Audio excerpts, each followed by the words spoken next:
சம்பா கோதுமை கொழுக்கட்டை. இதோட விலை வந்து 10 ரூபா தாங்க. ஒரு கொழுக்கட்டை வாங்கினோம்.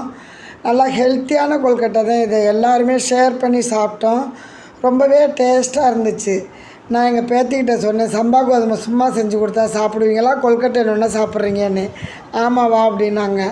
உடனே வடையில் பாருங்கள், வெங்காயம், இஞ்சி, பூண்டு நல்ல டேஸ்ட்டுங்க. அந்த வடையை சாப்பிடும்போது சுட சுட அவ்வளோ டேஸ்ட்டாக இருந்துச்சு. உடனே ஒரு வடையை பிச்சு நானும் சாப்பிட்டுட்டு எங்கள் பேத்தி எங்கள் குழந்தைங்க எல்லாருமே சாப்பிட்றோம். அப்படியே காரில் போய்கிட்டு இருக்கும்போது மணப்பாறை வந்துருச்சு. மணப்பாறை வந்தோடனே என்ன ஸ்பெஷல் மணப்பாறையில் முறுக்கு. உடனே 2 பாக்கெட் முறுக்கு வாங்கினோம். நல்ல டேஸ்ட்டாக இருந்துச்சு. பிரித்து சாப்பிடும்போது பரவரன்னு நெய் கலந்து சுட்ட முறுக்கு தான் இது. இந்த முறுக்கும் நல்லா டேஸ்ட்டாக இருந்துச்சு. அதனால் 2 பாக்கெட் முறுக்கை வாங்கி வச்சுக்கிட்டோங்க. சாப்பாட்டுக்கு புளியோதரைக்கு தொட்டுக்கிட்டு சாப்பிடுவோன்ட்டு முறுக்கு வாங்கினோம். மணப்பாறைக்கு ஸ்பெஷலே முறுக்கு தானே, சாப்பிட்றதுக்கும் நல்லா இருந்துச்சு. உடனே 2 பாக்கெட்டை வாங்கி புளி சாதத்துக்கு தொட்டுக்கிட்டு சாப்பிட்டோம் ஃப்ரெண்ட்ஸ். Okay bye.